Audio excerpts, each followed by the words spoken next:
Tonight, the U.S. military is warning oil output may dip and cause massive shortages by 2015.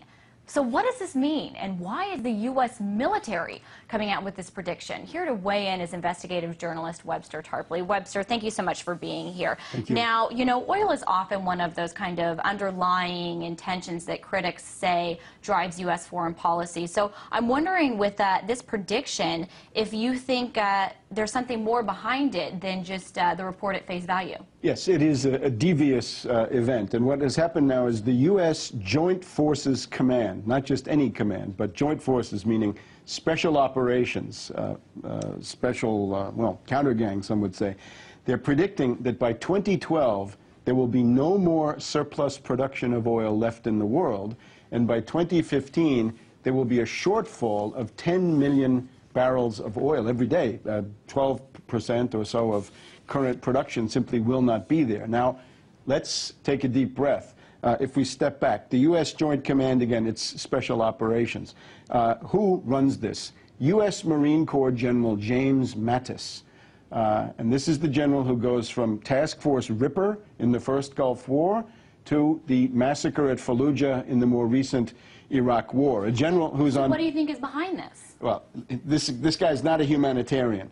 The U.S. is using oil as a weapon, and in particular a weapon against China and against India, and against any challenger power. Anybody in the third world who wants to develop is considered a threat to U.S. world domination. So the idea, therefore, is to get the price up. And that's what it is, scarcity in that sense. But it's not just the U.S. We're hearing that officials in the U.K. and Paris are also coming out with some assessments. So what do you make of that? It's the same machine.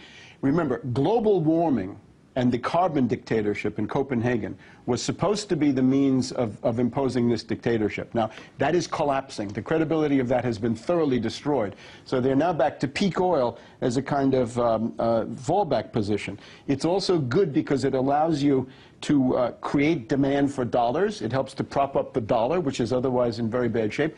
And in terms of the domestic U.S. austerity regime, you can go very far with this. So we had Bernanke calling for essentially austerity and sacrifice, and you can do this under the aegis of this oil stuff. Now, it sounds a little coincidental with what you're saying, that we're seeing the wrap-up of the BRICS summit with Brazil and Russia and India and China talking about oil and talking about the dollar. And those are both things that you're talking about in this argument. Do you see any connection? Well, if you raise the price of oil to $150 a barrel and beyond, which is what people in London are now saying, then you've essentially solved the problem of the dollar from the U.S. point of view for the immediate period. But let me point out, the main influence on the price of oil is not supply and demand, not. It is speculation, derivative speculation. What happened in 2008? We should remember, at the London ICE exchange, the Intercontinental Exchange, the price essentially went from $25 a barrel in 2003 to almost $150 per barrel in the late summer of 2008, not based on demand, but based on derivatives, based on video barrels, based on pure speculation. Notice that these reports never talk about that. Okay, so now we're talking about economics, but this report came out from the military. So why do you think the military is saying this? Of all people. I mean, why not energy? Because this is now the line of the, well, the Department of Energy is doing the same thing. The entire Obama regime has now switched into a much more pessimistic and I would say Malthusian view. Limited resources. It's the stuff we know from Jimmy Carter.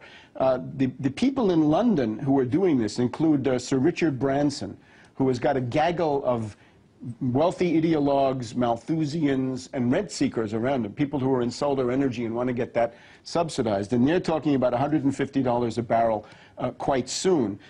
You've got also a group of consultants, oil consultants in London, who do this kind of thing just about once in every decade, going back to 1865, when the leading British economist of the day, Jevons, called for peak coal in Great Britain, and that was also a fraud. The other thing that we would want to point out is the oil crisis, say, of 1973-74, was essentially orchestrated. It was staged. There had been a meeting of the Bilderberger Group at the Saltsjöbaden Hotel near Stockholm months before this took place. So the 400% increase in the price of oil of that year had also been thoroughly staged and orchestrated. The other thing, Sanctions. If you want to increase oil production in the world, well, Iran is now under 3 rounds of sanctions. Iraq is coming out, hopefully, of 20 years of war and sanctions.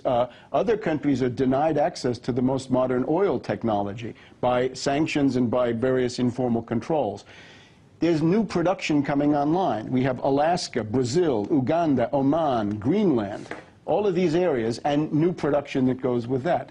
Plus, the predictions that they're making about the use of oil in some place like China may be overblown because of the 21 nuclear reactors which the Chinese are now building and other people could be building as well. So it is a fraud, it is a hoax, but the reason for this, again, is use oil as a weapon against the third world, use it to prop up the dollar, and use it to motivate austerity and sacrifice for people in the United States, Europe, and Japan, because the bankers are looking for bigger and better bailouts, and they want that money used in that way. What about conflicts? What about political conflicts? You know, they're warning about those being heightened if this kind of situation with oil was to actually occur. What do you think that's about? Certainly. The entire basis of United States foreign policy is to deny certain countries oil. China is obviously the biggest target. India, although India is theoretically sort of a friend of the United States, they're also targeted. And anybody in Africa who's interested in development. So if you can create a scarcity regime of oil, you've essentially strangled everybody in terms of their economic aspirations. But you've also got the idea of sabotaging pipelines. If you believe in scarcity of oil, you should be promoting pipelines. Or how about Obama? He has said he wants to drill for oil off Virginia, where nobody really knows if there's any oil. Some people say that was just a political win for oil companies, kind of political posturing or But chess. at the same time, he says no drilling on the coast of Alaska, no drilling on the entire Pacific coast of the United States. And it's up there in that Alaska, Arctic Alaska polar area that the biggest reserves are presumably to be found, right? You've got the Greenland Rift, you've got the basin between America and Asia, and above all, you've got Alaska with something like 90 billion barrels. Obama has locked that all up. Is this somebody who believes that there's a real scarcity of oil? I really don't think so. All right, Webster, well, thank you for bringing us all those insights on this interesting report that the U.S. military came out with.